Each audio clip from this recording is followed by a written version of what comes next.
Chipping versus pitching, what is the difference? Chipping is a shot that's close to the green, ball basically stays low. Chipping is a shot that's into the ground a little bit more. It's not a very long swing. That's your chipping motion. Now pitching, I heard Paul Azinger give a great definition last week. He said in a chip shot, the leading edge and the ball are in front of the club when you make contact. In a pitching motion, the club passes the ball.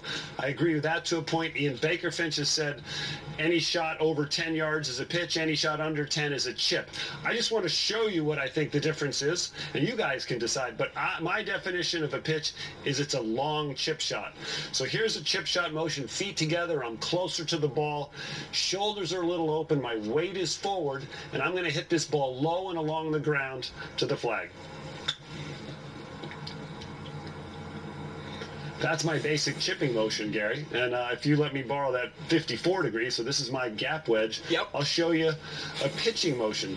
Now, a lot isn't going to change on this setup. I'm still going to have my feet fairly close together. I may be slightly wider. I may be a little further from the ball so I can get the ball up in the air. The further you stand from the ball, the higher you can hit it. I'm going to have open shoulders. I'm going to make a longer swing here, and I'm going to carry the ball further. What you will notice is the club head is going to pass my hands, and it'll release towards the target when I finish. My body will keep opening as I go through the shot. Watch my chest or the placket on my shirt. That would be a pitching motion. Okay, now if I hand you the 60 degree and you execute a similar shot, now how would things change if you're trying to hit that shot same distance with more loft? Right, now here's my 60 degree club, which I use an awful lot around the greens. Most tour players go into the bag, they grab the 60 out. Now for a 60 degree club, I want to fly this ball. I'm going to hit it a little higher. It's going to have a little bit more spin because of the more loft. I can have a little bit more speed, which creates a little bit more of that spin. Setup is similar. Setup is the same. My weight is forward. My head is forward. My body will open on the downswing. You can see that's a little bit higher and stops a little bit quicker. What are some basic fundamentals for you when it comes to pitching the club? Okay, when I'm hitting pitch shots, I use my same grip to hit this shot. Unless I'm going to hit something extremely high, I'd weaken my grip. If I was going to hit it very low, I'd strengthen my grip. But for a stock pitch shot, and we've got a shot here that's about 80 or 90 feet, the ball's pretty much in the middle of my stance. The shaft is leaning slightly forward.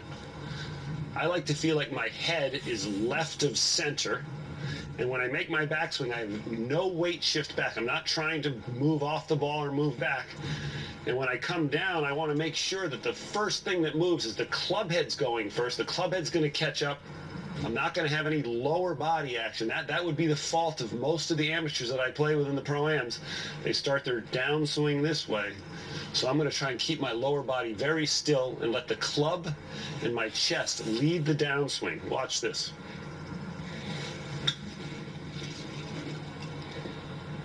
See, nice contact, the ball grabs when it hits. That's a good pitching motion. Now, decision making, when it comes to having shots that you can execute maybe a longer chip, or you choose to pitch the ball, for you, what does that come down to make that decision? Okay, good question. My rule of thumb on chipping and pitching is let's get this ball to land on the green as quickly as possible. So I have options on all these shots. I would prefer to land the ball close to the green and let it run the whole way. Now, when you introduce bunkers that you have to hit over, or a tier or a shelf that you have to fly it to, then I would pitch the ball with a more lofted club. In this particular shot, I could do either one. I could hit the chip shot I showed you at the beginning and let the ball run most of the way, or you can get fancy. You know, Phil likes to get fancy with some of these shots and fly it there with a lot of spin. It's a sexier shot, too.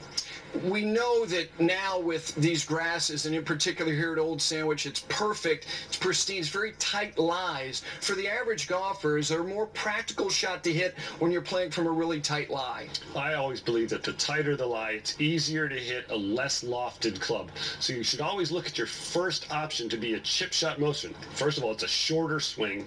There's less margin for error with the shorter swing. And, you know, when you have less lofted club, there's less that can really go wrong. You won't have a lot of digging. So my first option would be, yeah, let's chip this ball with a 9-iron or a wedge, or else let's take out the pitching clubs and carry the ball further and have a little spin.